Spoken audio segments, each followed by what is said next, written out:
The fine arrived without warning, taped to the mailbox like a thread in daylight. It promised a shocking truth, and this story would reveal how power collapsed under its own weight. Mark had lived in the quiet neighborhood for 8 years, careful, respectful, invisible to the HOA until that morning. The notice claimed his mailbox violated visual harmony, demanding $5,000 within 10 days. Neighbors whispered, confused, because the mailbox had stood unchanged since the homes were built. Mark felt anger, but also something colder, intent. The HOA president, Linda Hale, had been targeting him since he questioned a sudden rise in fees at the last meeting. That day, Mark reread the fine again and again, sensing this was never about metal or paint. It was about control. He decided not to argue emotionally. Instead, he began documenting everything: dates, photos, emails, and quiet conversations with neighbors who shared similar warnings. As the sun moved across the street, Mark realized the fine was only the beginning. Something bigger was unfolding, and if he stayed silent, it would swallow more than his mailbox. By nightfall, he made a promise to himself: he would follow the rules perfectly, and let the truth expose whoever broke them first. The paper felt heavy in his hands, not because of its weight, but because of what it implied about fear being used as policy. Across the street, curtains moved, eyes watching, waiting to see if he would bend or stand. He stood there longer than needed, breathing slowly, choosing patience over panic. This was only the start. Mark didn't pay the fine. Instead, he replaced nothing and changed nothing, because nothing was wrong. Days passed, and the HOA emails became sharper, colder, filled with bold words and legal threats. Linda Hale signed every message personally, reminding him that compliance was not optional. What unsettled Mark was how specific the warnings became, mentioning his garage, his parking habits, even the times he came home. It felt less like enforcement and more like surveillance. One afternoon, he noticed fresh tire marks near his driveway that weren't his. That night, his security camera sent a silent alert: motion detected near the garage door, then nothing. The footage later showed shadows, paused frames, and a car stopping just outside the sensor's edge.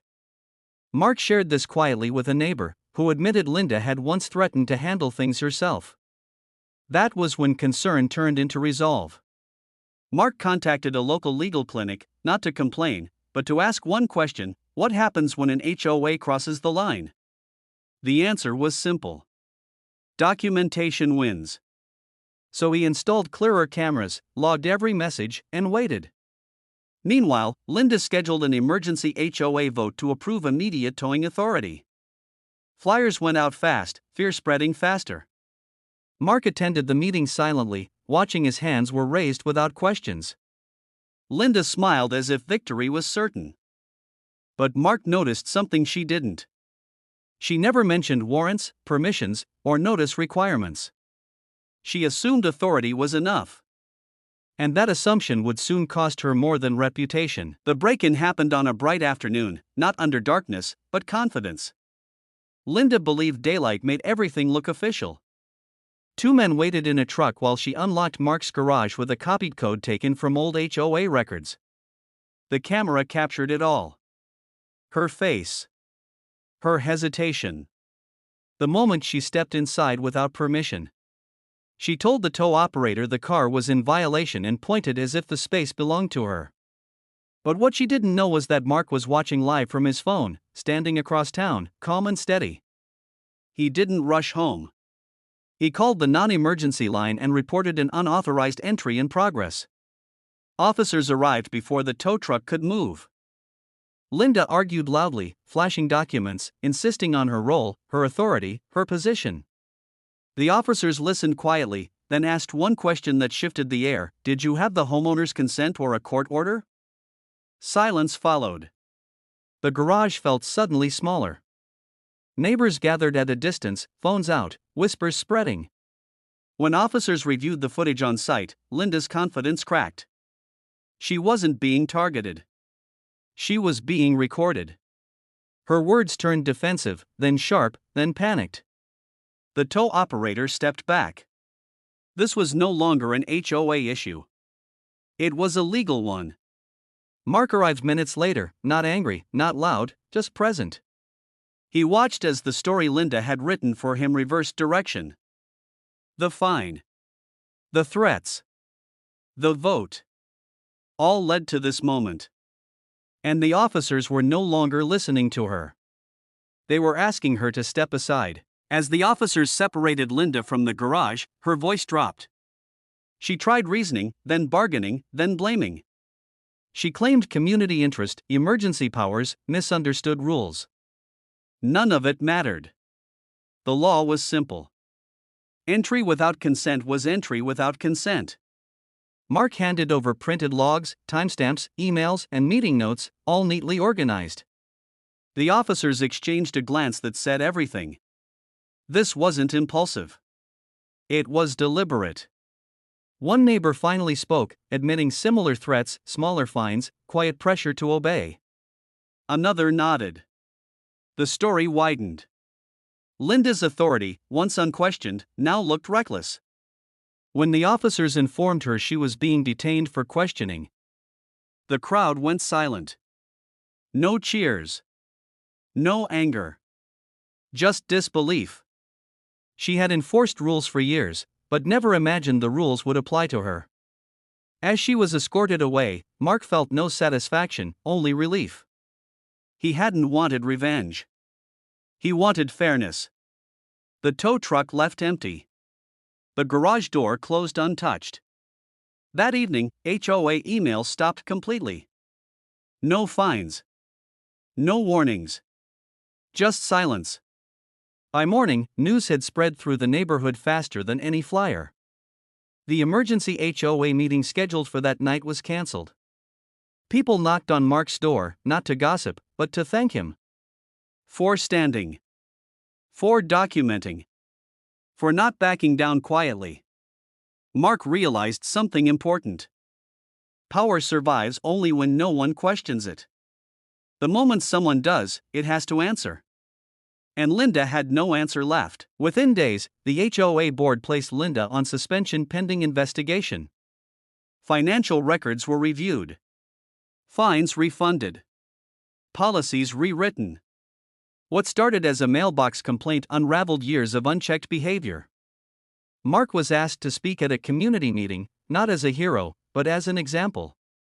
He explained calmly how following the rules mattered, but so did knowing them. Fear only works when people feel alone. The mood shifted from tension to resolve. Neighbors who once avoided meetings now filled the room. Questions were asked. Votes were challenged. Transparency replaced silence. Linda's case moved forward quietly through proper channels. There were no dramatic headlines. Just consequences. The irony wasn't lost on anyone. A woman who enforced penalties now faced them herself. Mark returned to normal life, parking in the same garage, using the same mailbox. Nothing had changed physically, yet everything felt different. The neighborhood felt lighter. Safer. Not because rules disappeared, but because they were finally balanced. One afternoon, Mark removed the old fine notice he had pinned to his wall as a reminder. He folded it once and placed it in a drawer. Some lessons don't need to stay visible forever. They stay in how you respond the next time power knocks without permission.